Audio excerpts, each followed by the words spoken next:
Por favor, al doctor Gonzalo Eric. Él es neurólogo con un fellowship en movimientos anormales y él nos va a traer el tema de emergencias en el trastorno del movimiento. Muy buenos días, doctor Eric. Hola, buen día. Eh, Gracias por la invitación.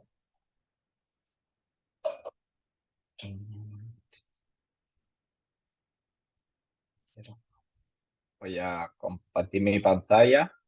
Eh, Gracias por la invitación a todos esta jornada virtual. Espero que el año que viene pueda estar con ustedes allá en Oruro, compartiendo en persona, en honor al tiempo y para no enlentecer. ¿Se ve mi pantalla? Y doctor, se ve.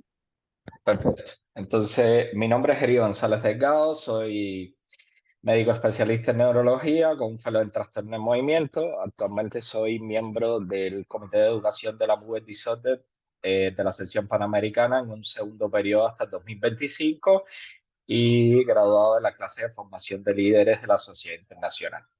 Esta conferencia tiene dos partes. Yo les voy a hablar de trastornos hipocinéticos, si bien voy a dar un enfoque general en el manejo. Y la segunda parte, más tarde, por un tema horario, la doctora Mayela Violante del Instituto de Neurología de México va a dar la parte de trastornos hipercinéticos. Entonces, para entrar un poco ya en tema, ¿cuáles serían los objetivos de mi charla? Lo primero es reconocer que los trastornos de movimiento pueden tener emergencia y sobre todo los trastornos de movimientos hipocinóticos que son en los cuales me voy a centrar. Y tanto es así que muchos de los textos citados o parte de los artículos son extraídos de este libro, que se los recomiendo a todos, que es Emergencias en el manejo de trastornos de movimiento.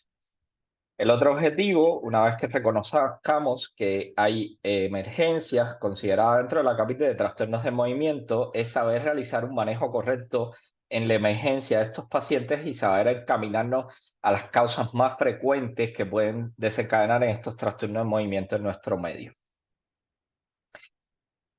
Una cosa importante en la que vamos a hacer énfasis es que, como toda persona que se dedica a la urgencia y todos los médicos emergencistas, intensivistas, terapeutas, terapistas que nos acompañen y todos los neurólogos que hacemos emergencia, saben que no podemos separar el manejo de los pacientes en decir solo es la cabeza, solo es el trastorno neurológico y por otra parte decir solo es el compromiso de la vida. Es importante saber que la estabilización del paciente, es decir, controlar la vida del paciente, que no haya complicaciones, es la prioridad. No se debe retrasar el tratamiento para hacer estudios complementarios y buscar causas desencadenantes. En una primera etapa es el manejo del paciente, de garantizar su vía aérea, su estabilidad hemodinámica y ver complicaciones que puedan dar al fallecimiento inmediato. Y después, en un segundo tiempo, con un paciente estabilizado, entonces vamos a ir de manera paralela haciendo el proceso diagnóstico y el proceso terapéutico. Y esto es un enfoque muy importante. Vamos a ver que todas estas patologías se parecen mucho y al final vamos a ver que todos los fármacos se superponen uno sobre otro. Entonces, el proceso terapéutico lo vamos a dividir de manera práctica en el manejo en las primeras 24 horas y en las medidas de soporte. Y el proceso diagnóstico lo vamos a dividir en identificar la fenomenología del trastorno de movimiento por el que llegue el paciente a urgencia, tratar de establecer un síndrome y una vez que tengamos la fenomenología con el síndrome, entonces es que vamos a buscar factores precipitantes que, como le digo, no los vamos a abordar todos, sino los que me parecieron más interesantes tener en cuenta en nuestro medio. Entonces, a la hora vamos a enfocarnos un momento en identificación de etiologías y factores desencadenantes. Todo paciente con trastornos de movimiento es importante saber qué tipo de fenomenología tiene el paciente, qué síndrome está relacionada a esta emergencia y posteriormente cuál es la etiología de este síndrome. Es decir, ese va a ser nuestro abordaje. Fenomenología del movimiento, síndrome si lo podemos asociar y etiologías más frecuentes de este síndrome. Como todos sabemos, sobre todo los neurólogos, ¿no? Los trastornos de movimiento los dividimos en dos grandes grupos. Los trastornos hipocinéticos, que son los que yo les voy a hablar, son movimientos demasiado lentos que se acompañan de parkinsonismo o rigidez, y los trastornos hipercinéticos que van a ver en la segunda charla, donde son movimientos demasiado rápidos, pero también puede ser fijos, como en caso de las distonías, o rápido como las coreas, o de segundo como las mioclonías y los TIC. Pero ojo, y voy a mencionar esta encefalitis contra receptores de NMD, metilaspartato. Esta encefalitis fue una de las primeras encefalitis autoinmunes descritas en los 80s, 90, que se vio que tenía un espectro muy diverso en los trastornos de movimiento. Entonces, ojo que muchas veces la fenomenología puede ser mixta, puedes tener un paciente que tenga una etiología, que tenga coreas, distonías, incluso rigidez, como es el caso del síndrome serotoninérgico que voy a mencionarles. Entonces, yendo a la fenomenología básica como tal, ¿qué tenemos que tener en cuenta? Bueno, fenomenología podemos dividir en 4 grupos fundamentales. Parkinsonismo, donde estaría el síndrome neuroléptico maligno, el síndrome de parkinsonismo hiperpiresia y el síndrome de parkinsonismo agudo.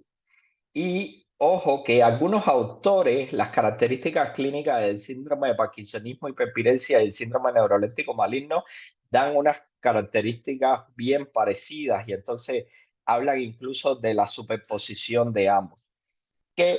Y como factores precipitantes para el neuroléptico maligno, lo más frecuente era la presencia de neurolépticos o agentes que bloquean los receptores de dopamina. Para el parkinsonismo hiperplesia, la interrupción abrupta de la levodopa.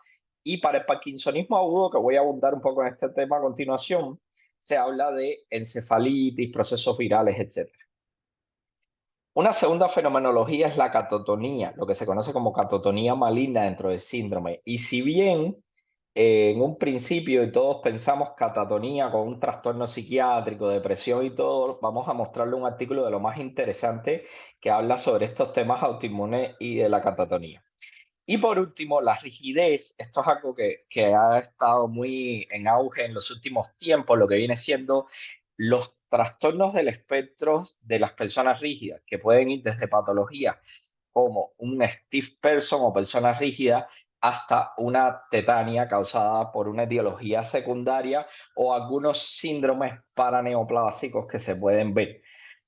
Y, ojo, esto es lo que le decía, el síndrome serotoninérgico, algunos autores lo clasifican como una emergencia hipocinética, por eso yo se los voy a mencionar aquí, porque si bien como criterios obligados tiene que ser la mioclonía y el temblor, la mioclonía podrían ser dentro de los trastornos hipercinéticos, tanto va a cursar como rigidez. Entonces, por eso los vamos a mencionar acá. Entonces, nos llegó el paciente, tenemos que buscar cuál es el síndrome por lo que llegó la emergencia, cuál es la fenomenología principal y qué otras características va a tener asociadas. Y las 3 características fundamentales que tenemos que buscar, porque van a influir en el manejo de la emergencia y van a poner en riesgo la vida del paciente, va a ser la presencia de fiebre, la presencia de trastornos autonómicos y la presencia de alteración del estado mental.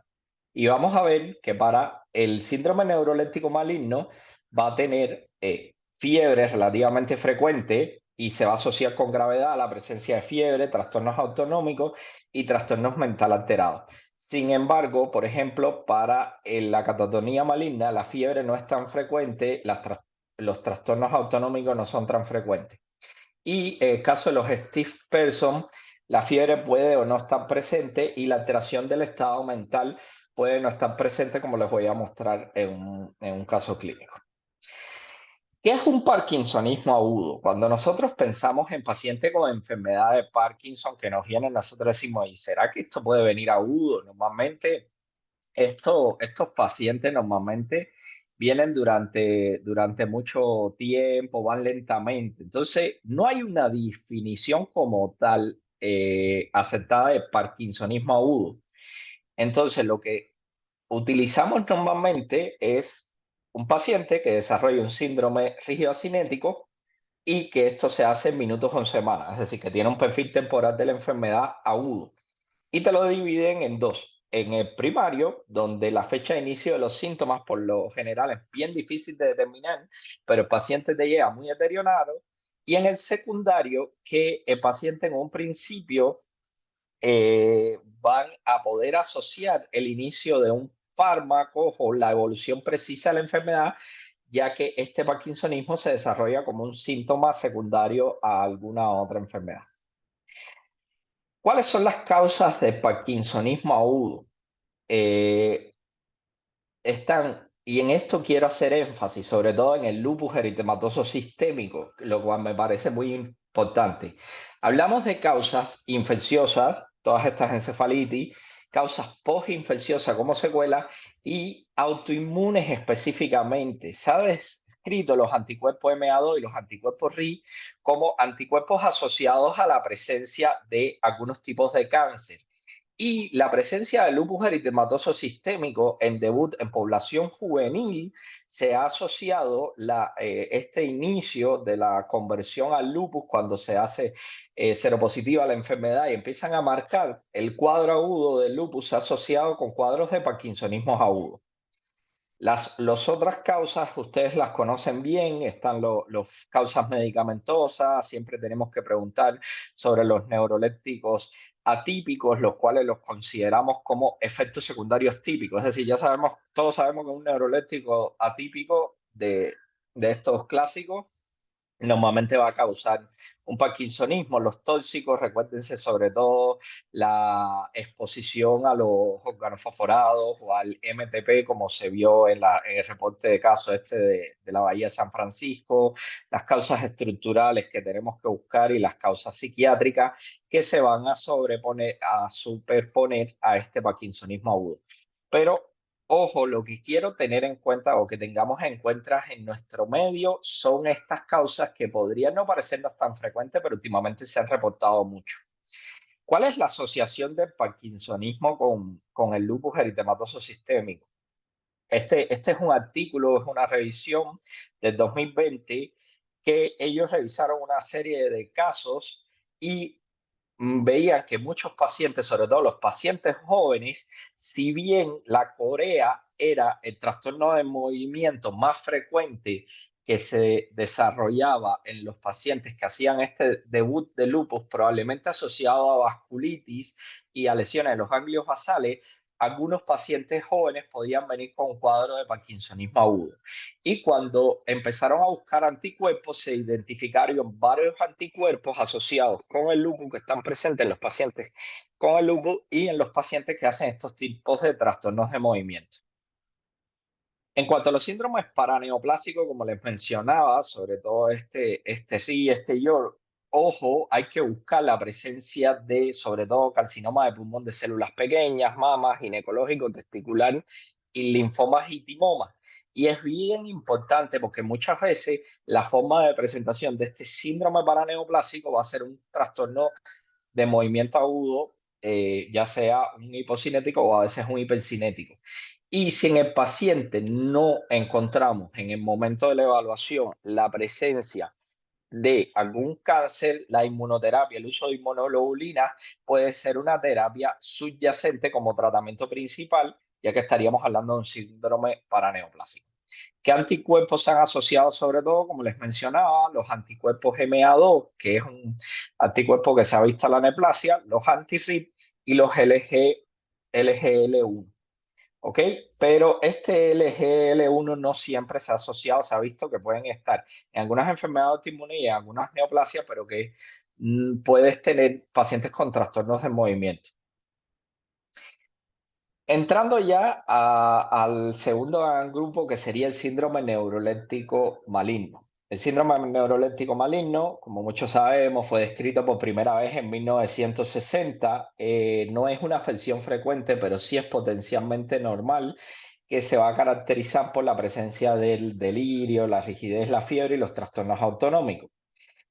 Y si bien muchos casos están causados por el uso de neurolépticos, tanto típicos como atípicos, puede haber otros factores desencadenantes. ¿Cuáles son los criterios diagnósticos o cuál es la clínica de un síndrome neuroléptico maligno? Es importante que a la hora de buscar las causas, ¿cuáles son lo que hay? Bueno, lo primero tiene que existir el registro de que el paciente haya utilizado algún tipo de agente que bloquee los receptores de dopamina. Este paciente va a venir a la clínica con hipertermia, rigidez muscular, el parkinsonismo, trastornos disautonómicos como taquipnea, disnea, cialorrea, disfagia y disartria. Cuando vamos a ir a los complementarios, vamos a ver la presencia de rabdomiolisis. Va a haber un aumento de las enzimas musculares, ojo sobre todo con la CK, que va a estar bien alterada y que incluso esto te puede complicar al paciente por la mioglobinuria y puede desencadenar un fallo renal. Y muchas veces el electroencefalograma, que es una herramienta bien sensible, poco específica, pero bien sensible, nos puede dar una pista porque vamos a observar el enlentecimiento en estos en el patrón de la actividad de base. Y las complicaciones fundamentales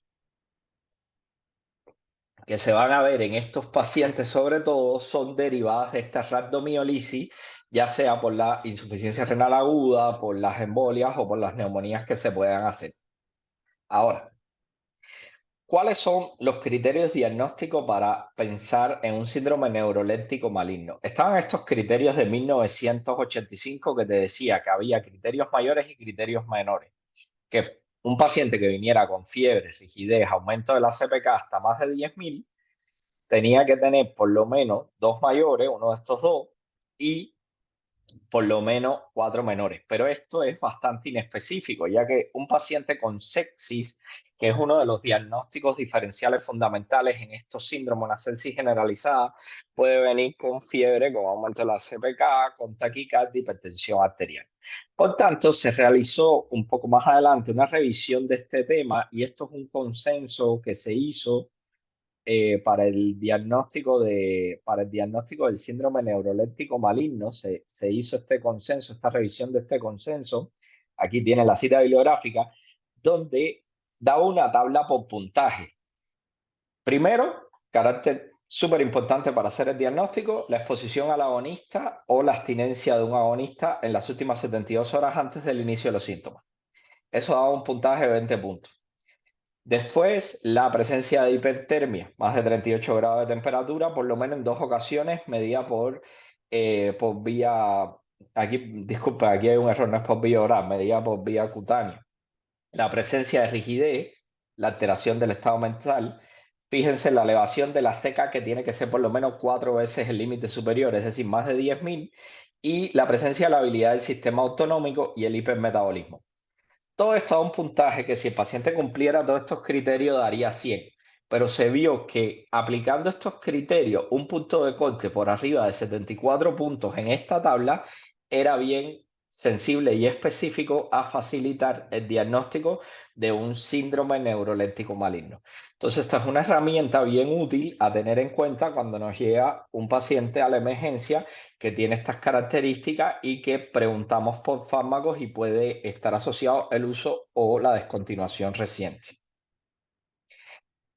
Esto es un ejemplo de un paciente con un síndrome neuroléptico maligno. Es una paciente de 80 años que llega a la emergencia con fiebre, rigidez de 4 extremidades, dificultad para caminar, alteración del sensorio. Tiene estos criterios, tenía estos golpeteos y se vio que la paciente estaba con risperidona por un tratamiento agitado de conversión excesiva.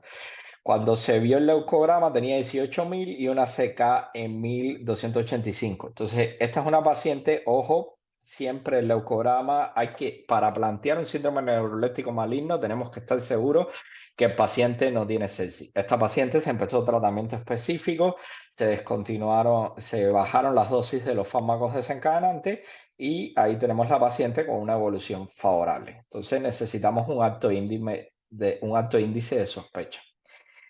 ¿Qué fármacos tenemos o cómo podemos encaminar el tratamiento del síndrome neuroléptico maligno? Bueno, el tratamiento general que vamos a ver al final, vamos a dar una mirada porque es bien común para todas estas patologías, suspender la causa. Importante los fluidos, las medidas físicas para el tema de la fiebre, la diuresis para evitar el fallo renal, tratamiento de la acidosis y de las medidas de soporte respiratorio. Ahora, ¿qué medicamentos específicos nos pueden servir? Nos puede servir la bromocriptina, pero por ejemplo en nuestro medio no tenemos bromocriptina y entonces las guías te dicen que podemos utilizar cualquier otro agonista dopaminérgico que esté disponible en nuestro medio, como por ejemplo el pramipensol, que sí lo tenemos disponible, o los parches de rotidotina que normalmente a veces aparecen venido de algunos lugares frontera, por ejemplo de Argentina, me llega a mí a la consulta pacientes que utilizan parches de rotidotina, pero en nuestro medio fundamentalmente el pramipensol que lo tenemos disponible. Ojo, que en cuanto al pramipensol, como nosotros tenemos disponible dos modalidades, la de liberación prolongada y la de la liberación inmediata, en el caso de estos pacientes no se aconseja el uso de pramipensol de liberación prolongada. Necesitamos tener un control estricto de los fármacos, así que se debe utilizar fármacos de liberación inmediata. En cuanto al síndrome de Parkinsonismo y hiperplasia, esto es un síndrome que tiene factores precipitantes graves. Hay factores que lo precipitan, que están relacionados al tratamiento dopaminérgico, que puede estar dado por trastornos de la absorción. Recientemente tuvimos una paciente con enfermedad de Parkinson, 20 años de evolución de su enfermedad, y la paciente fue sometida a una cirugía por una apendicitis. Esta paciente se suspende la medicación farmacológica para esta cirugía por apendicitis durante 24 horas. Se hace la cirugía por mínimo acceso con una sedación raquídea, no se hace con una sedación general.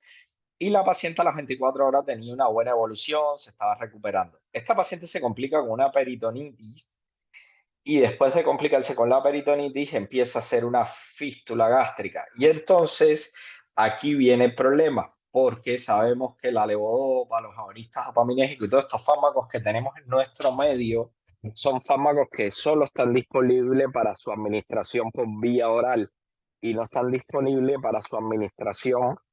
No tenemos las bombas de apomorfina, no tenemos la bomba de infusión continua de levodopa y esta paciente se suspende la, eh, el fármaco o el tratamiento farmacológico para su enfermedad de Parkinson.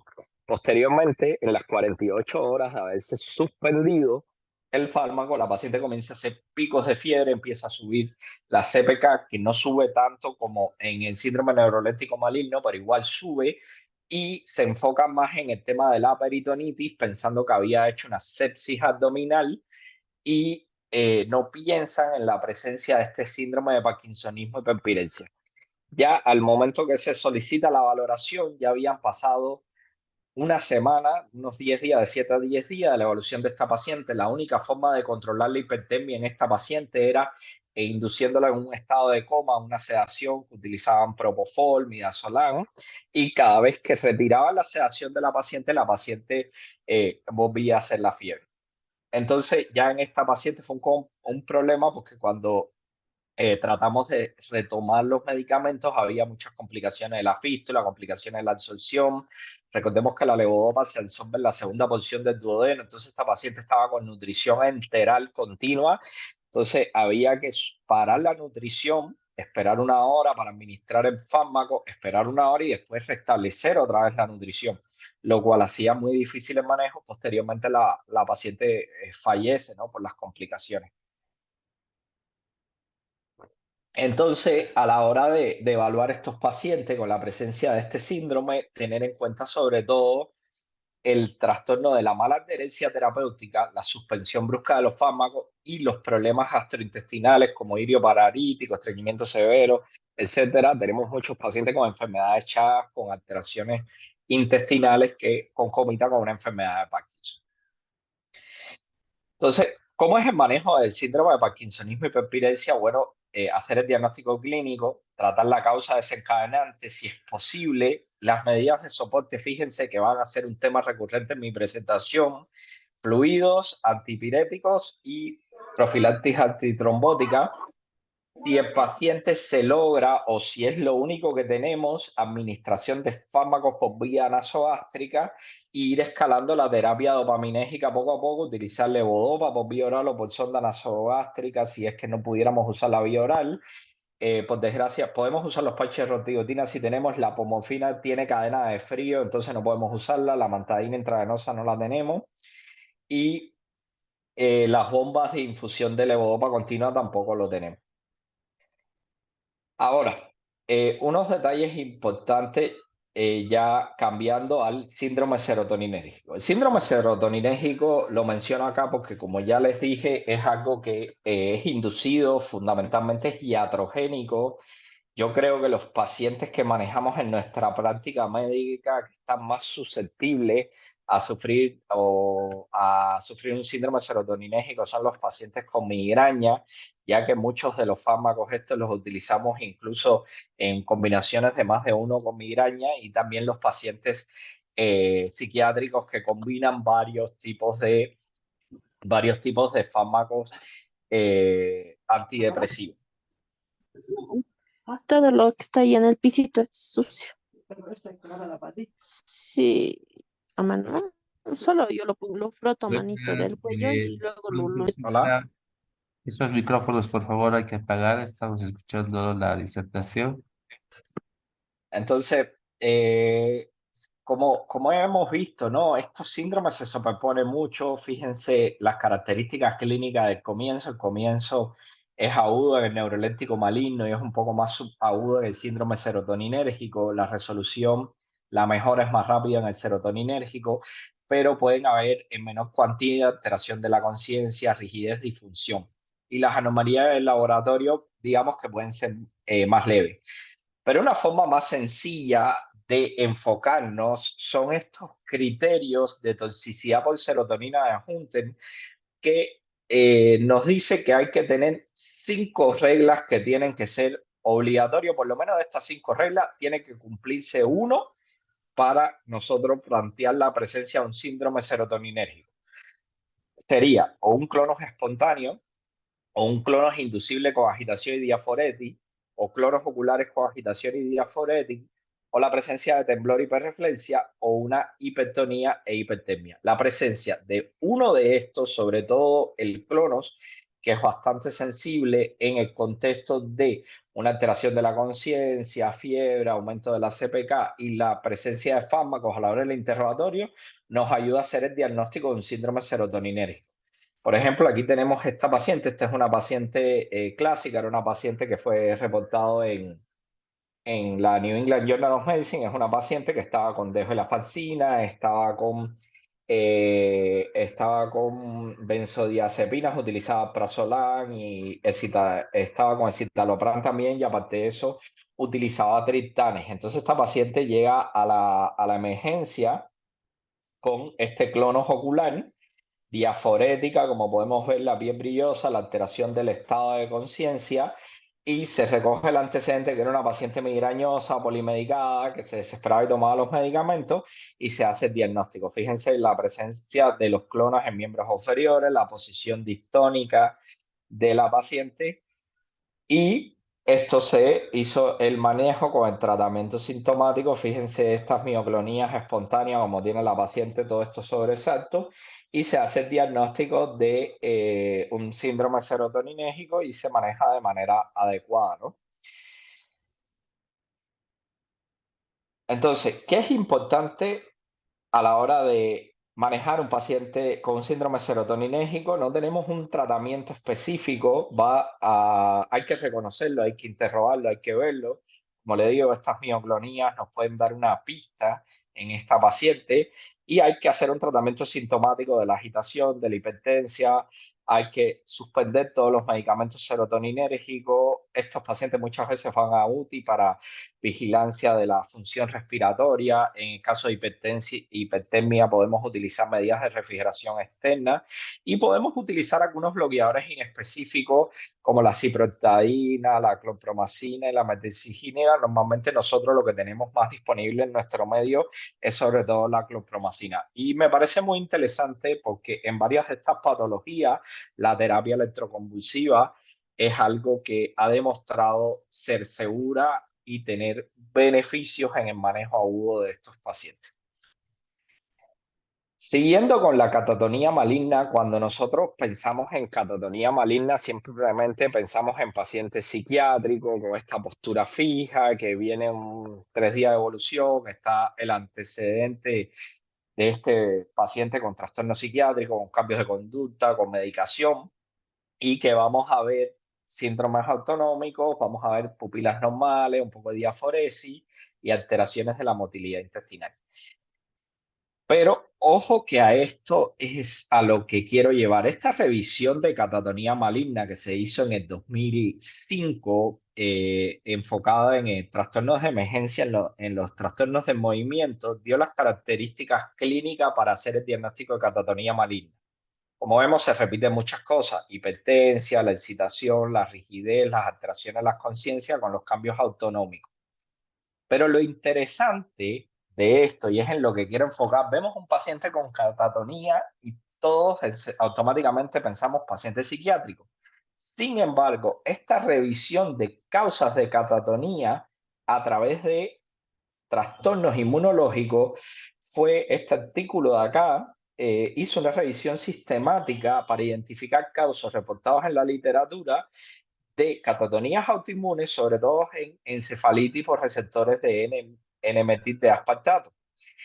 Se vio que había una evidencia en la desregulación inmunológica en la catatonía, sobre todo en la activación del sistema inmunitario innato, que el sistema neurovegetativo estaba relacionado con el sistema inmunológico para justificar los síntomas, y que había la presencia de antígenos extracelulares. Y ellos plantean que la autoinmunidad en estas patologías, ellos reportaron que la causa más frecuente de catatonías en la era moderna, es decir, quitando los pacientes psiquiátricos sobremedicados antiguos con todos los atípicos, en la era moderna era la presencia de encefalitis NMDA. Y ellos hablan que existen como dos estados, donde hay un estado normal con movimientos, disautonomía y coma, que es la catatonía maligna, pero también hablan que inmunológicamente se parece mucho al síndrome neuroléptico maligno y que está dado por el antagonismo de los receptores NMDA, y que a medida que el paciente va mejorando, esta catatonía se puede hacer más leve y va disminuyendo los síntomas. Y que demostraron que hay inflamación sistémica, trastorno de regulación autonómica y una hipofunción sobre todo del sistema glutaminérgico. Entonces, esto es algo muy interesante a tener en cuenta. Sobre todo, ojo, una de las cosas que les quiero dejar como enseñanza o como cosa práctica a tener en cuenta es: pensemos en encefalitis autoinmune, que muchas veces todos los estudios vienen normales, ¿ok? Y en cuanto al manejo, a la propuesta de manejo, por esta revisión de emergencia, ellos decían que hay que reconocer los síntomas, trastorno de soporte. Si es causado por un antipsicótico, hay que descontinuar el antipsicótico, o si no, buscar otras causas. Para ellos, el lorazepam, que no lo tenemos disponible en nuestro medio, es el fármaco de elección porque ha demostrado mayor beneficio, y que los pacientes que no responden pasadas las 72 horas, ellos utilizan mucho terapia electroconvulsivante. Se ha hablado también que de otros medicamentos que pueden ser cambiados, que más bien estos son los que usaríamos en nuestro medio. Por ejemplo, la amantadina vía oral por la sonda nasogástrica se puede utilizar. No tenemos bromocristina, pero podemos utilizar agonistas dopaminérgicos como el pramipexol. Y la sedación, sobre todo el propofol, también ha demostrado beneficios a la hora del manejo de estos pacientes para evitar complicaciones. Ya casi para finalizar, en cuanto al trastorno del espectro de personas rígidas, me gustaría tocar un tema que en nuestro medio tenemos que sospecharlo. Esto es una paciente que nos llega a nosotros con un cuadro clínico que inicia unos 4 días antes con una contractura a nivel mandibular, que ella lo había asociado y la familia lo había asociado a una situación estresante. que había tenido la noche anterior, había tenido una discusión y posteriormente se presenta esta contracción de la mandíbula. La paciente había ido unas 3 veces a emergencia desde el 16 hasta el 19, 3 días consecutivos, porque la contracción mandibular, la paciente no lograba la relajación, se le dio AINES, relajantes musculares y no se logró un beneficio. La paciente, cuando la interrogábamos, no tenía fiebre, no había cefalea, la paciente se comunicaba, lograba una leve apertura ocular, estaba orientada y aparentemente no había alteración de pares craneales. Lo que se nota es la presencia de un trismus mandibular. Esta paciente tiene una rápida evolución. En menos de 24 horas después de su internación, la paciente se atora, la paciente presenta una disfagia y es trasladada a terapia intensiva, donde se realiza el examen físico, este examen físico de la paciente que estamos viendo.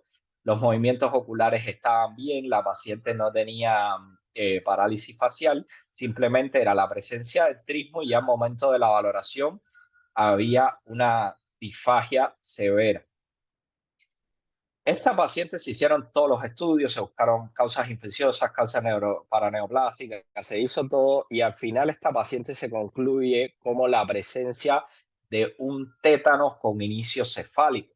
Y este tétano cefálico inmediatamente que se identifica, cuando se interroga a la paciente no tenía puesto su vacunación antitetánica. La paciente tiene una evolución bien tórpida, a pesar de que desde el inicio de los síntomas hasta la administración de la toxina antitetánica y la reactivación de su nueva vacuna pasan unos 5 días, ¿no? Porque es algo que muchas veces nosotros no pensamos en nuestro medio y esta paciente tiene una evolución desfavorable presentando estos movimientos tipos mioclonías o clónicos que fueron interpretados en su momento. Con los intensivistas pensaban que podían ser trastornos tipo convulsivo, se hizo el electroencefalograma, se hizo los estudios, no era la evolución de la enfermedad, la paciente se sedó y al igual que lo que reporta la literatura, a la vez que hay una afectación generalizada, la paciente fallece al igual que estos pacientes.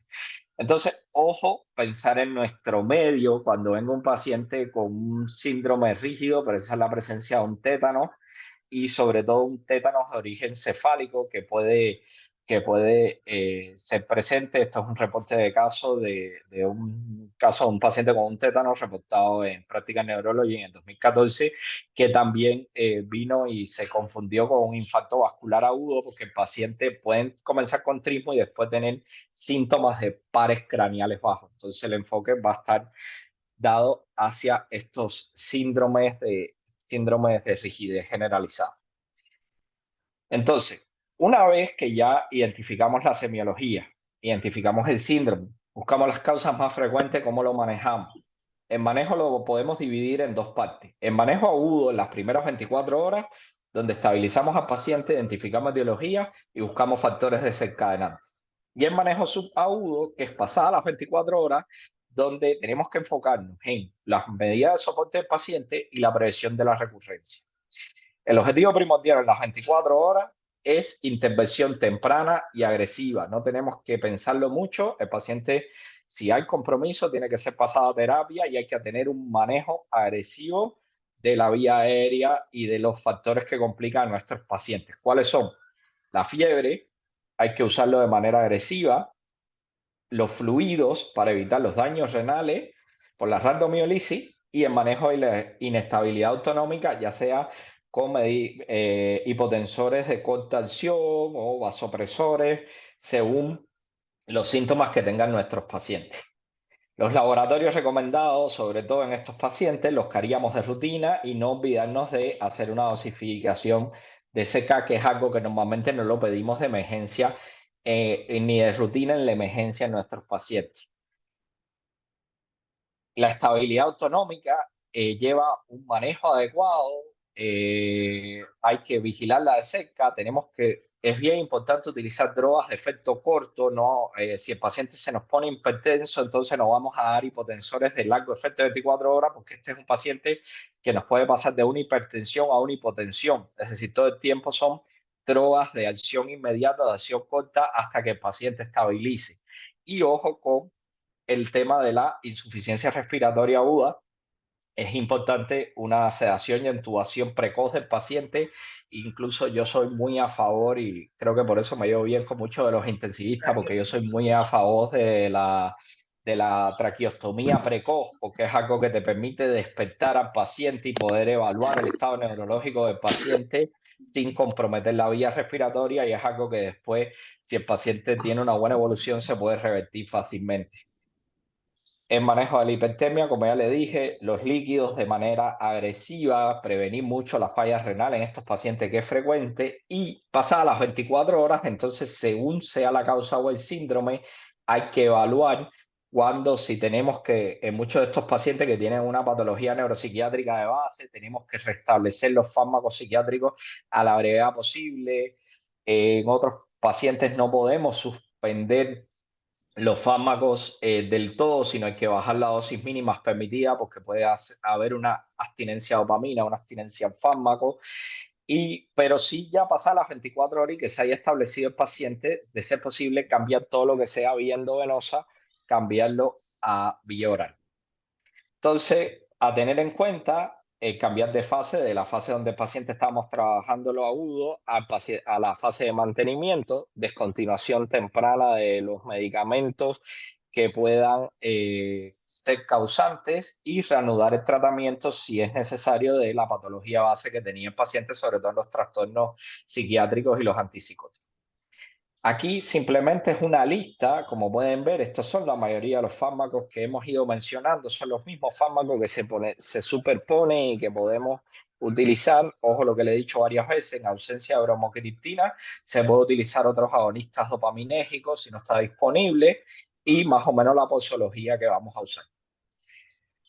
Para terminar, ¿qué es importante?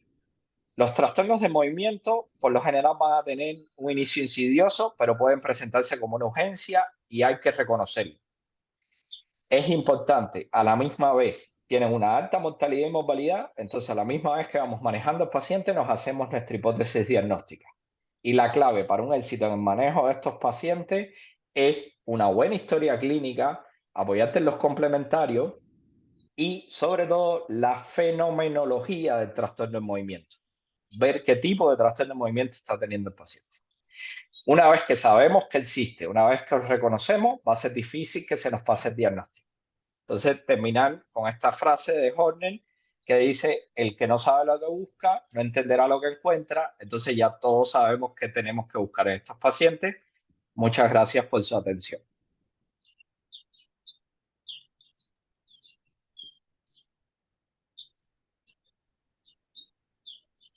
Muchísimas gracias, doctor, por el tema que nos ha expuesto. Tenemos algunas preguntas para usted en el chat.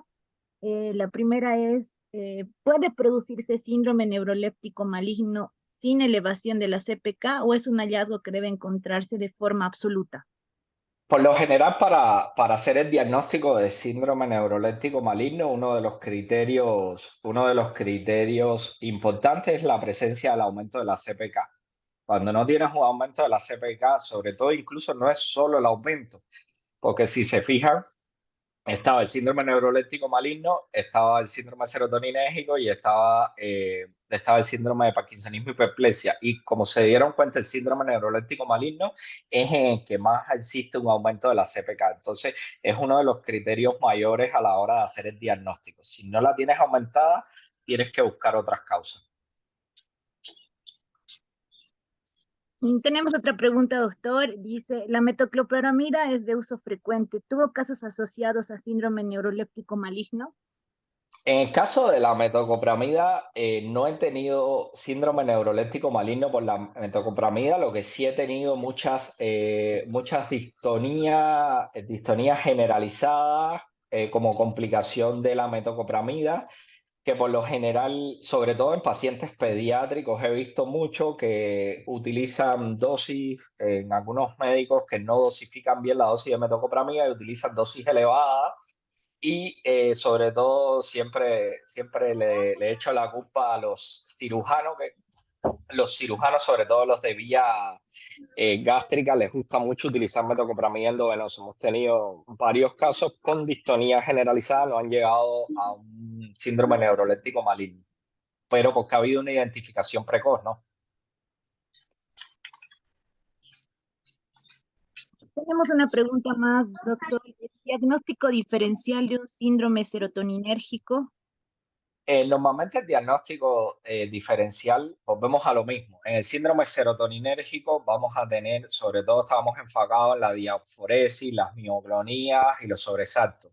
El diagnóstico diferencial, yéndote a la clínica, tenemos que tener en cuenta los estatus convulsivos prolongados, las convulsiones, las epilepsias continuas que tienen muchas mioclonías en esta fase, el estatus eléctrico continuo, que muchas veces va a venir con mioclonías palpebrales, pero es muy importante el interrogatorio del paciente. Bueno, en el caso de este paciente a lo mejor no te puede aportar, sino el interrogatorio de la familia sobre la presencia de fármacos que estaba utilizando el paciente y la superposición de fármacos.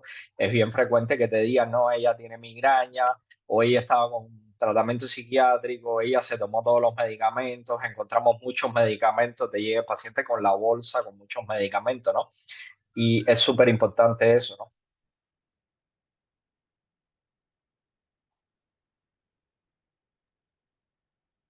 Doctor No, Eric. no sé si Hola, tienen la audiencia alguna hola, pregunta. Oliver. Hola, doctor Eric. Bueno, Hola, ¿cómo estás? en primer lugar, agradecer siempre por su participación. Muchas gracias, doctor. En este punto, doctor, es bien interesante y a la vez bien amplio este tipo de patologías de las que debemos hicieron la gran parte de nuestros médicos generales, médicos especialistas, incluso no tienen o no tenemos una idea realmente clara de qué es lo que está sucediendo con el paciente. Sin embargo, desde el punto de vista neurológico, doctor, tengo dos dudas, dos preguntas que con su experiencia quisiera tal vez dilucidarlas. En relación a lo que es el síndrome neuroléptico maligno, entiendo que se le ha dado este nombre maligno porque causaba mucha mortalidad, era bien difícil de hacerle frente terapéuticamente hablando, pero sin embargo esto ha ido avanzando y la pregunta es, ¿cuánto hemos avanzado en la terapéutica? ¿Cuán eficaz es nuestra terapéutica al afrontar el síndrome neuroléptico maligno? ¿Y cuán maligna es hoy por hoy? Sí, es una muy interesante pregunta porque lo que ha pasado con este síndrome es que no es tan frecuente como era antes. Al no ser tan frecuente como era antes, no se ha desarrollado, no, el manejo no es tan generalizado. Por tanto, lo que pasa es que no se han desarrollado terapias específicas para el tratamiento. Como vemos en la mayoría de estos síndromes que hemos mencionado, el enfoque del tratamiento es las medidas generales para evitar el fallecimiento del paciente por las complicaciones. Actualmente, respondiendo a tu pregunta sencilla, la cantidad de pacientes que vamos a ver son bajos, la mortalidad en estos pocos pacientes es alta y no hay un tratamiento moderno, actualizado, específico. Por eso es importante reconocerlo de manera temprana y hacer un manejo correcto para prevenir las complicaciones.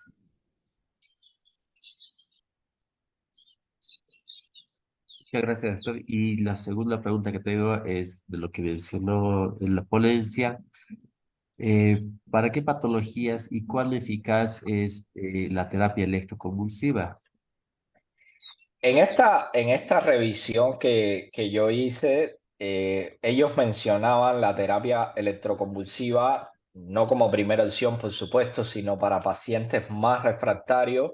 Sobre todo lo mencionaban en pacientes que tenían la presencia de un síndrome serotoninérgico que no tenía una buena respuesta y en pacientes que tenían los estados de catatonía por esta disregulación que había como la posibilidad de una opción. Ellos lo consideraban fundamentalmente.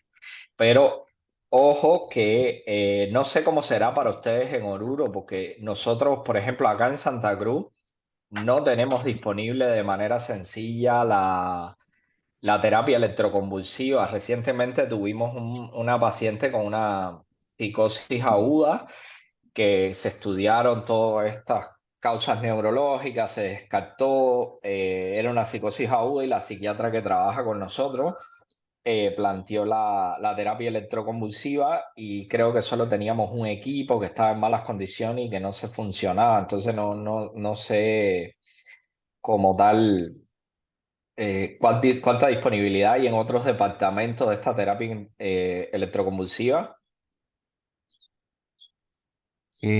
Bueno, mencionarle, doctor, que hablando específicamente de la ciudad de Oruro, en el hospital estatal y creo que tampoco en los otros seguros disponemos de este equipo para realizar la terapia electroconvulsiva. Durante los años de formación en la ciudad de La Paz, en el hospital de clínicas, específicamente el servicio de psiquiatría, son los únicos que contaban y como bien lo dijo, era un equipo ya no actual, ¿no? Así que me preguntaba si habíamos avanzado esto. En estos años recordaba, sin embargo, que un artículo muy importante que está mencionado en el New England Journal hablaba muy a favor de lo que era la terapia electroconvulsiva, pero más allá de eso, creo que no tengo otros detalles recientes, doctor. Sí, creo que los psiquiatras están, no, es decir, la terapia electroconvulsiva es algo que manejan nuestros colegas psiquiatras y creo que últimamente no le han dado tanta importancia. Sin embargo, hay varias evidencias en la literatura de que es una terapia efectiva, de que es una terapia que resuelve muchos problemas y que bien utilizada se le tiene un poco de miedo, ¿no? Yo recuerdo cuando estaba en quinto año de la carrera que roté psiquiatría, que vi por primera vez una terapia electroconvulsiva y creo que ha sido una de las cosas más impresionantes que he visto hasta hoy en medicina, me marcó bastante, ¿no? Entonces puede ser a la vista del médico, puede ser algo muy traumático, pero es algo que tiene beneficios, que actualmente tiene poco riesgo de mortalidad y complicaciones y que puede ser aplicada en muchas patologías nuestras, ¿no? Neurológicas, con su debida indicación. De terapia electroconvulsiva, Doc. ¿Cómo está, doctor? Buenos días. Hola, buenos días, doctor. ¿Cómo está? Sí, es muy interesante, ¿no? Porque ahora hay un protocolo, hay bastante cuidado por la parte cardíaca, obviamente tiene que hacerse con anestesiólogo, pero la verdad en la parte de psiquiatría de La Paz, como dice Oliver, no he visto alguna intercurrencia en ese sentido, ¿no? Pensar que tal vez pueda generar alguna complicación.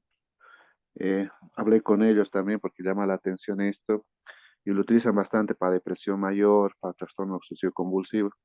Todavía responden algunos pacientes refractarios a este tratamiento, ¿no? Sería bueno ver, ¿no? Por la parte de trastornos de movimiento y también nuestra propia experiencia. Sí, Doctor, sería interesante. Como te digo, es una terapia que todo lo que te reporta la literatura te dice que es una terapia bastante segura con los nuevos protocolos. Yo nunca he conocido un paciente así con recurrencia. Lo que pasa es que no nos vamos a poner nosotros como neurólogos a hacer terapia electroconvulsiva, necesitamos los psiquiatras, ¿no? Y últimamente yo he visto como que lo han desechado, podría ser la palabra, lo han dejado como que es una práctica antigua, lo cual no es correcto. sí, doctor. Doctor, una pregunta. Volviendo al tema de neuroléptico maligno, utilizamos bastante nosotros la metoclopramida, ¿no? Es un medicamento, inclusive los cirujanos cada 8 horas lo ponen después de una cirugía o inclusive un paciente está con un cuadro emético, obviamente con causa establecida. No sé, Doc, si usted tiene alguna experiencia, ¿no? O sea, yo tuve una vez de un colega de La Paz que justo le pusieron metoclopramida a su mamá y empezó a generar una alza térmica, un temblor, que obviamente le internó, se hidrató y más bien no fue necesario utilizar más cosas y más que todo fue la hidratación y medicina general. Y obviamente se controló el problema. Usted, doctor, no sé si tuviera experiencia en ese sentido. Sí, como te digo, con metoclopramida yo en mi práctica lo que he visto más es distonía. No recuerdo haber visto un neuroléptico maligno con metoclopramida, pero teniendo en cuenta que todos estos síndromes se superponen, hay que tenerlo presente como uno de los diagnósticos diferenciales y más que fundamentalmente el manejo puede ser bastante sencillo porque tenemos la difenhidramina disponible en nuestro medio que actúa evitando la estimulación por la metoclopramida y que te da una buena respuesta, ¿no? Entonces, como es algo que si se sospecha altamente, si uno lo sospecha, puede tratarlo rápidamente. El tema, por ejemplo, en este caso que me mencionabas es, hubo fiebre, es decir, había una alza térmica, ¿cuál era la postura? Es decir, había una rigidez, había un parkinsonismo y cómo estaba la CPK. Porque es importante, volvemos a lo mismo, todos estos síndromes, cuando uno los ve que te llegan a la emergencia, todos se parecen. Sería mentira si yo te digo que yo de ojo te digo, ya, esto es un neuroléptico maligno, esto es un serotoninérgico. Todo se parece. Entonces uno va al detalle.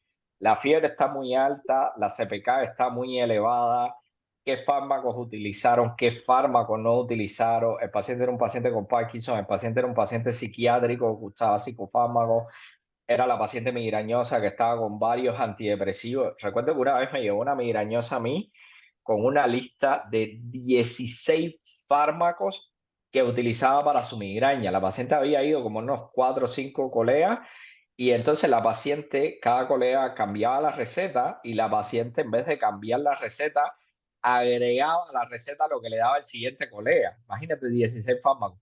Entonces, fundamentalmente esto es tener un alto índice de sospecha, saber qué fármaco tuvo que pudiera inducirlos, ¿no? Y ver cuál es el grado de afectación, cómo está el grado de la CPK, cómo está el leucograma, cómo está la deshidratación, ¿no? Porque como te digo, por ejemplo, se te puede superponer un síndrome de hiperplasia con un síndrome serotoninérgico y irte para un lado a otro. Por eso es que el manejo es tan general y por eso que el enfoque de la charla sobre todo es, vas haciendo manejo general, como el caso de la paciente tuya, la recibieron, la hidrataron, buscaron desencadenante, suspendieron, este podía ser el desencadenante, no estaba tan complicado, trataron la causa y la paciente tuvo una evolución favorable. Gracias, doctor. Gracias, gracias. Y una pregunta más, doctor, aprovechando que estamos con trastornos de movimiento. Experiencias suyas también, doctor, con la flunaricina, ya que hablamos también como tratamiento para migraña y sí te Le genera, tengo, ¿no? le tengo terror a la flunaricina. No, la verdad, yo solo utilizo flunaricina en algunos pacientes así, bien selectos, jóvenes, con un vértigo refractario o algún tipo de migraña esta hemipléjica familiar. Recientemente llegó a la consulta una paciente mayor de 70 años de edad, que había hecho un cuadro de vértigo recurrente y que había tomado flunaricina 10 miligramos día, la dosis por lo general recomendada en mayores de 60 es de 5 miligramos. Había tomado 10 miligramos día durante 3 semanas y la paciente llegó con parkinsonismo, le habían hecho un diagnóstico de Parkinson. Retiramos la flunaricina a la paciente, tuvimos que utilizar ansiolíticos, tuvimos que utilizar clonazepam, porque entonces entre parkinsonismo y esa depresión de dopamina, la paciente entró también a un cuadro depresivo, tuvimos que manejarla, la manejamos con mirtazapina, dosis baja, y le pusimos un poco de amantaneína y un poco de levodopa. La dosis de levodopa eran 25 miligramos en 3 dosis al día. Y con eso la paciente pasó de tener el parkinsonismo axial, que era bilateral, como los farmacológicos, pasó a tener chupeteo peribucal, un poco de temblor peribucal, pero mejoró la marcha, mejoró el estado de ánimo y ya llevamos con esta paciente 3 meses de seguimiento y los síntomas parkinsonianos por flunaricina no han desaparecido. Así que por lo general es una droga que prefiero la verdad no usar. Le tengo respeto. No digo que sea mala y no digo que tenga indicaciones donde funciona, pero no creo que no debemos usarla a la ligera en nuestra práctica. Gracias, doctor, gracias. Y felicitarlo, ¿no? Por su ponencia. Usted, doctor, es muy, muy académico. Nos ayuda bastante. Saludos, doctor. Gracias a ustedes por la invitación. Hasta la próxima. Muchísimas gracias, doctor, por su gran ponencia y por haber sacándonos de todas estas dudas. Y esperemos, como usted dijo, vernos aquí personalmente en Oruro. Muchas Claro gracias, que sí. doctor. Y